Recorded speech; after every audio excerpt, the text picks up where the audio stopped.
El sonido del silencio, el que no quiero escuchar, es aquella noche fría la que quiero evitar, es sentirme descubierto cuando el sol me quemará.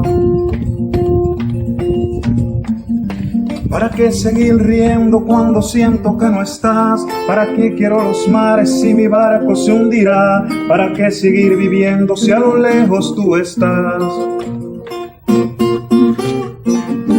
Ya la fuerza se me agota, mi alma está por comenzar. Otro día en silencio el que acaba de pasar. Así pasan los minutos en mi oscura soledad. Soledad que se alimenta del silencio de tu boca. Esa boca que sonríe pronunciando así mi nombre. Aquel nombre que me diste diciendo que sí, mi amor. Es tu amor que en ti espera y que siempre esperará. Es tu amor que me condena a esta eterna libertad. Y aunque pasen mil silencios, pronto sé que me hablará.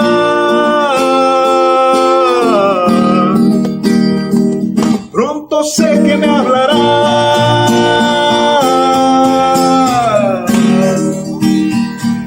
Quiere mi amor.